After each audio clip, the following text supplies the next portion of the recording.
नमस्कार मित्रों, गायत्री महाविद्यालय की ऑनलाइन क्लास में आपका स्वागत है। प्यारे बच्चों, आज हम बीए सेकंड ईयर में सुल्तान इल्तुतमिश के बारे में पढ़ेंगे। जैसा कि आप सबने पहले वीडियो में पढ़ा था कि कुतुबुद्दीन ऐबक, जिसने भारत में गुलाम वंश की स्थापना की और उसका कार्यकाल 1206 से 1210 ईस्वी तक माना गया था। ठीक है, कुतुबुद्दीन ऐबक की मृत्यु हुई और कुतुबुद्दीन ऐबक की मृत्यु के बाद तुर्की अमीर दो गुटों में विभाजित हो गए। कितने गुटों में? दो गुट में। तुर्की अमीरों का एक गुट कुतुबुद्दीन ऐबक के पुत्र आराम शाह के पक्ष में था। ठीक है, दूसरा गुट है वो किसके पक्ष में था? इल्तुतमिश के पक्ष में था। शुरुआत में आराम शाह का पक्ष तेज रहा। इस कारण से 1210 से लेकर 1211 ईस्वी में तुर्की अमीरों के एक गुट ने आराम शाह को शासक बना दिया। लेकिन आराम शाह नाम से स्पष्ट है, आराम करने वाला। जो पानी से नहाता है वो लिबास बदलता है, लेकिन जो पसीने से नहाता है वो इतिहास बदलता है। इसी तरह से आराम शाह नाम से भी स्पष्ट है कि उन्हें ज्यादा योग्यता नहीं थी, कूटनीतिक ज्ञान नहीं था, साहसी नहीं थे। इस कारण से अमीरों के दूसरे गुट ने इस्माइल खां के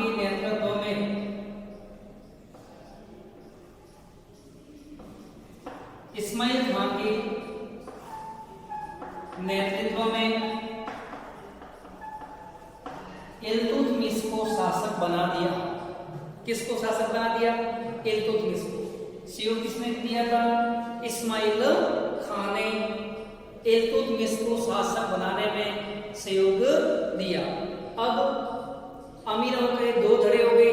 तुर्की अमीर कुछ आराम शाह के पक्ष में हो गए और कुछ है वो किसके पक्ष में हो गए? इस्माइल खां के माध्यम से इल्तुतमिश के पक्ष में हो गए। अब हम देखते हैं इल्तुतमिश का सामान्य जीवन परिचय।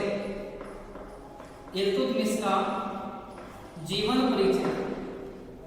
परिचय को सुनकर ही हम समझ सकते हैं कि इल्तुतमिश कितना होनहार था, कितना ज्ञानी था, उसकी जानकारी प्राप्त कर सकते हैं। तो देखिए, इल्तुतमिश का जन्म कहते हैं इल्परी तुर्क परिवार में। कौन सा परिवार? इल्परी तुर्क परिवार में इल्तुतमिश का जन्म आलम खां नामक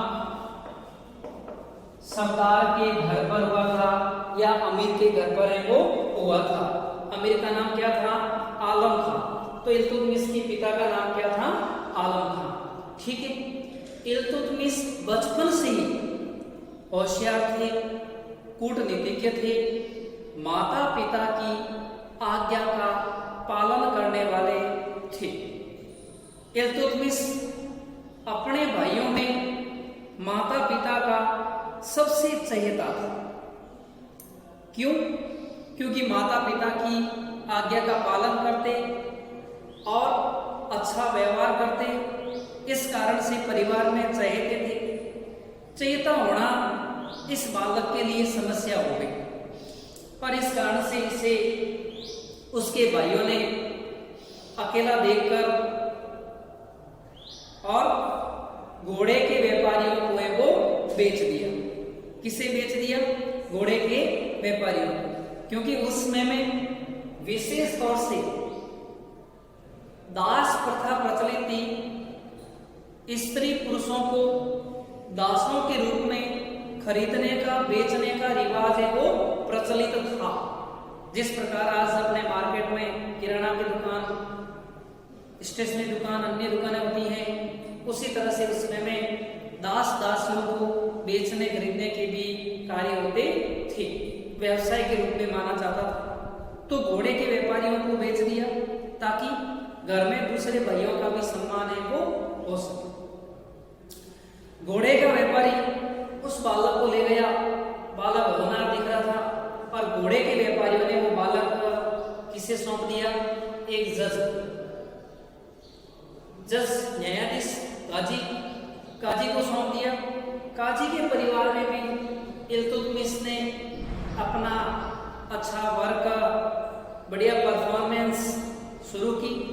इससे काजी का भी लगाव है वो बालक इल्तुतमिश की ओर हो गया। इससे काजी के पुत्रों को भी जलन हुई और काजी के पुत्रों ने उसे दास व्यापारी को बेच दिया, और दास व्यापारी से इस इल्तुतमिश को कुतुबुद्दीन ऐबक ने वो खरीद लिया था। तो अपन समझ सकते हैं कि इनका बचपन बहुत कठिन गुजरा था। इन्होंने दास के रूप में कार्य किया। बचपन में अच्छा वर्क करने का इनको दास्ता में रहना पड़ा, और फिर इल्तुतमिश कुतुबुद्दीन ऐबक के साथ आ गए। ठीक है, जब 1205 में पंजाब के खोखरों का दमन करने के लिए, 1205 ईस्वी में पंजाब के खोखरों का दमन करने के लिए मोहम्मद शहाबुद्दीन गोरी ने कुतुबुद्दीन ऐबक को भेजा।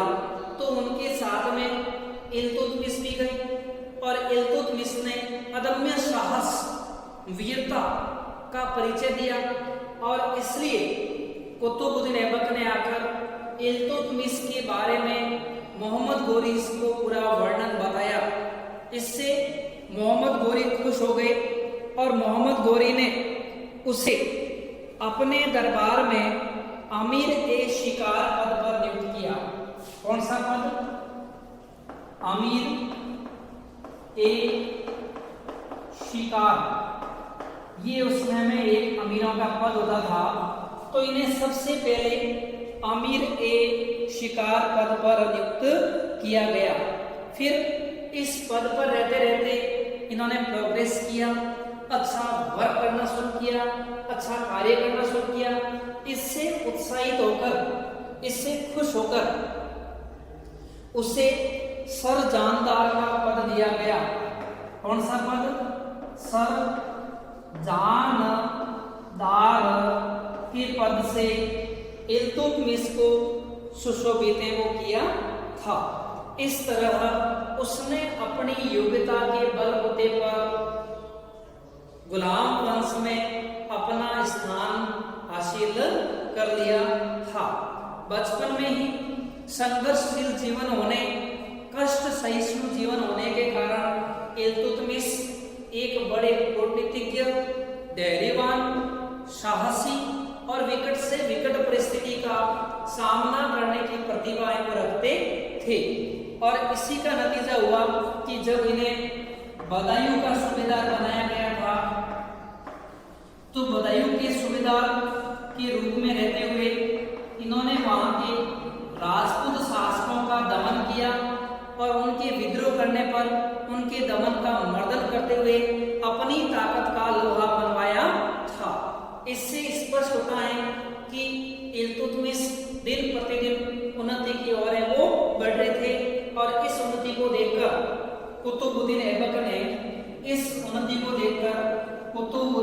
ने अपनी पुत्री का हाथ इल्तुतमिश के हाथ में दे दिया।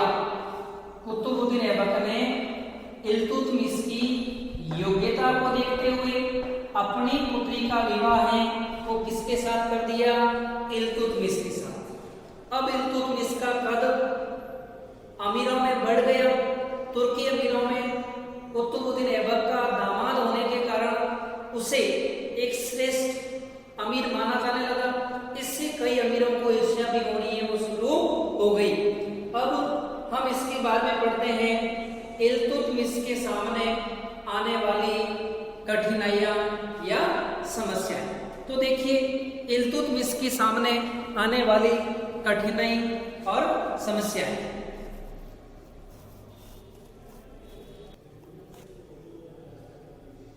तो देखिए इल्तुतमिश की समस्याएं एवं उसका समाधान। अब इल्तुतमिश के सामने पहली समस्या थी तुर्की अमीरों के दमन की समस्या। देखिए तुर्की अमीरों के कई गुट बन गए थे और उस गुट के कारण अमीर आपस में कई प्रकार के षड्यंत्र रच रहे थे। यल्दुस जो गजनी का सूबेदार था उसने राजकीय चिन्ह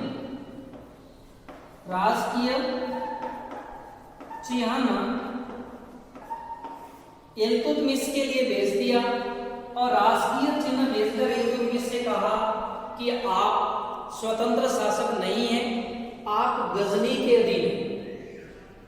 इस तरह दूसरे कुबाचा सिंध उच्च मुल्तान का सूबेदार कौन था? नासिरुद्दीन कुबाचा।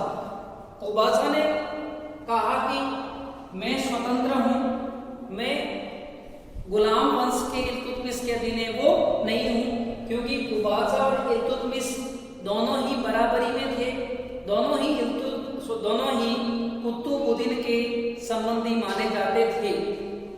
ठीक है, इस कारण से कुबाचा भी अपना स्वतंत्र परचम लहरा रहे थे। इसके अलावा ग्वालियर बदायूं के आसपास के राजपूत शासक हैं, उन्होंने भी अपनी स्वतंत्रता की घोषणा है वो कर दी थी। इल्तुतमिश ने बड़ी सूझबूझ के साथ मौका देकर यल्दुस का दमन किया। कुबाचा जो था उस कुबाचा को भी उसने पराजित किया, मारा गया और इसके बाद उसने सूझबूझ के माध्यम से अपनी सत्ता भी है वो प्राप्त की थी। तो इस तरह पर मान सकते हैं कि उसने तुर्की अमीरों के बढ़ते प्रभाव को है वो समाप्त कर दिया था।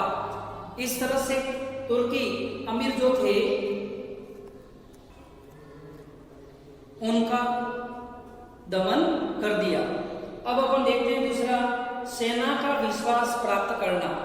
सेना में भी कई अमीरों के गुट बन गए थे और वे अमीर एक दूसरे को ऊंचा दिखाने नीचा दिखाने की कोशिश में लगे थे और उसका नेता, विद्रोहियों का नेता स्वयं इस्माइल खां बन गया था। वही इस्माइल खां नामक तुर्क जिसने आराम शाह को हटाकर इल्तुतमिश को गद्दी पर बैठाया और आज वो उसका दुश्मन बनकर सामने खड़ा था। ये भी उसके सामने एक बहुत बड़ी समस्या है वो आ रही थी। तीसरा अपन देख सकते हैं,